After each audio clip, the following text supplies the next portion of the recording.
इस दिशा में भी हमारे बड़े नेता लग रहे हैं। बहुत सी बातें साफ भी होती जा रही हैं। ये निश्चित तौर से अगर ये इसी तरीके से चलते रहे तो ये निश्चित मान लेना कि आप लोगों का हिसाब किताब नहीं बैठेगा ऊपर तक। उन्होंने अपनी मुट्ठी में सारा कुछ ले लिया, चुनाव तक अपनी मुट्ठी में ले लिया। ये स्थिति बनती जा रही है और हम बहुत सी बातों को ढील देते जा रहे हैं। साथियों, बहुत से लोग बाग हमारे में ऐसे भी हैं जो काफी आगे बढ़ चढ़ करके उस टाइम बात करते हैं, फिर हमारा कब्र खोदने में आगे बढ़ते हैं। ये स्थिति हमारे सामने ऐसे लोगों की भी हमें निश्चित तौर से जांच करनी पड़ेगी। उस दिशा में उनको सोचना पड़ेगा, लेकिन होशियार बहुत हैं वो लोग बाग, काबू में मुश्किल आते, बहुत तेजी से बदल जाते, ये उनकी मुख वो है। साथियों, निश्चित तौर से सब लोगों में अच्छा जोश था, लेकिन जोश में परिवर्तन होता जा रहा है। आज बहुत सी चीजें परिवर्तन हो गई। आज ये चाहता है हर आदमी, मेरे घर पे तो आया ही नहीं, मैं कैसे दूंगा वोट। एमपी क्या हर घर में पहुंच जाएगा? एमएलए भी पहुंचना भारी हो रहा था। एमपी का तो बहुत लंबा चौड़ा क्षेत्र है, उस हर एक घर में कैसे जाया जाएगा? ये सोच बहुत तेजी से डेवलप हो रही है कि नहीं, मेरे घर पे तो आना ही पड़ेगा अगर जी वोट लेना है। साथियों, हमारी एक कमजोरी एक आई है, और जहां जहां हमारे युवा वर्ग पूरी तरीके से सक्रिय रहे हैं वो रिजल्ट अच्छा है। मैं निश्चित तौर से अनुरोध भी करूंगा नेताओं से भी, आप लोगों से भी, कि युवा संगठन को मजबूत करना हमारा पहला कर्तव्य होना चाहिए, नहीं तो हमारी स्थिति ठीक नहीं होगी। वोट निकालने में, समझाने में, लाने में वही भाग दौड़ करते हैं। बुजुर्ग आदमी तो ये आदेश देता है कि भाई हाँ अपने ये कर लेना चाहिए। अगर ये हमने उनका माइंड हमारी तरफ नहीं झेला, नहीं किया, तो चलते चलते हमें नुकसान पहुंचा देंगे।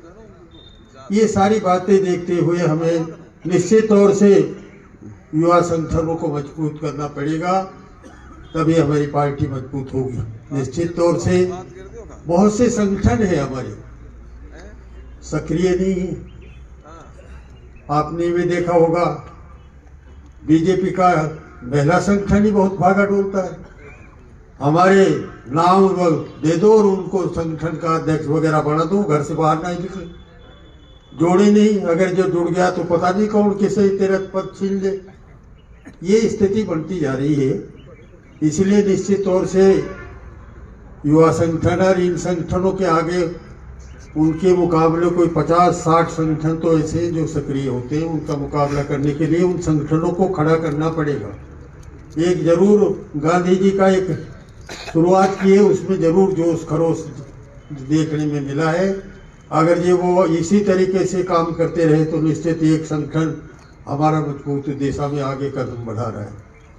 ये सारी बातें देखने की है और निश्चित तौर से कार्यकर्ताओं को समझने की भी है और उस दिशा में उसको सहयोग देने की भी है। इसलिए साथियों, बहुत तेजी से परिवर्तन बढ़ता जा रहा है। आज सच्चाई का वक्त तो लग गया। हमारे वर्क भी बेकार, कितना भी काम कर लो, 50-60 साल में ऐसे काम नहीं हुए जो हुए। हर घर में कौन सा घर रह गया बाकी जिसमें कुछ न कुछ नहीं गया हो, लेकिन वो तो बेकार और झूठ हमें आराम से नीचे हमारा पेट भर रही है। जम करके एक झूठ बोलो और वोट लो। झूठ का मुकाबला करने के लिए भी आप लोगों को तैयार होना पड़ेगा। चाहे हम चाय की दुकान पे बैठे, चाहे हुक्के पे बैठे या क्या, उसमें मुकाबला उन लोगों का करना पड़ेगा। वो झूठ बोल करके आपको बिल्कुल उस दिशा में मोड़ देते हैं जिस दिशा में आप नहीं जाना चाहते। ये सारी स्थिति है। धर्मों में बांटने का है। अब कहो कि सरदारों को और साथ में ले लिया, आगे और एक धर्म को जोड़ लेंगे। बहुत से लोग बाग बहुत हंसेंगे, बहुत लोग अब यार बहुत अच्छा किया, सरदारों के साथ आ गया, रखे और किसी का भी आएगा।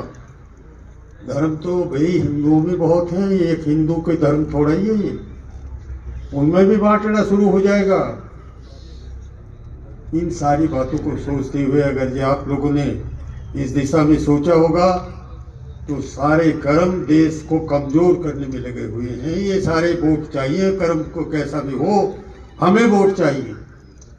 ये सारी स्थिति आज जो उनके खिलाफ बोले उन्हीं को ईडी जो गई है कि लोकसभा में बोले तो 146 बाहर, मतलब हम चाहते हैं वो करेंगे।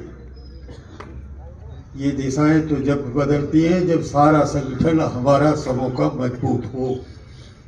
अगर ये धर्मों में बंटते रहे, जातियों में बंटते रहे, क्षेत्र में बंटते रहे, तो भाई आप ये निश्चित सोच लेना कि आप मजबूती की दिशा में काम नहीं कर रहे हो। मजबूती की दिशा में जब ही होंगे कि हम उनका मुंह तोड़ जवाब देंगे कि हम सारे एक हैं। इसलिए साथियों ये सारी बातों को सोचते हुए निश्चित तौर से इस दिशा में काम करने की भी जरूरत है, सोचने की भी जरूरत है और इस देश को बचाने की भी जरूरत है।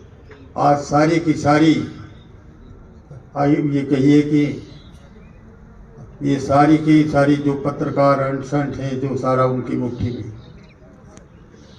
उनको कोई ये नहीं कह सकता कि चुनाव में उनके आदमी धमकी लगा रहे थे, देख लेंगे अगर ये ऐसे करते रहे या तो घर बैठ जाओ। ये स्थिति आज होती जा रही है। सर पे बोलने लग गए और हमारे लोग बाग दबने भी लग गए। इन दबाव में को दबने की योग जो बात बढ़ रही है इसको रोकना पड़ेगा। सारों को इकट्ठे होकर मुकाबला करना पड़ेगा और निश्चित तौर से तभी हम आगे बढ़ सकेंगे मजबूती से। एक एक व्यक्ति को उस दिशा में लोगों को समझाना की जब जरूरत पड़ेगी उसमें लग जाए। हमारे सारे के सारे जो कार्यक्रम हुए हैं उनकी गिनती कराने लग जाए। उनके पास तो कोई कार्य करने की बात ही नहीं हुई। आप लोगों ने ये भी सुना होगा कि 15-15 लाख आपके खाते में आगे क्या आगे होंगे बहुतों के।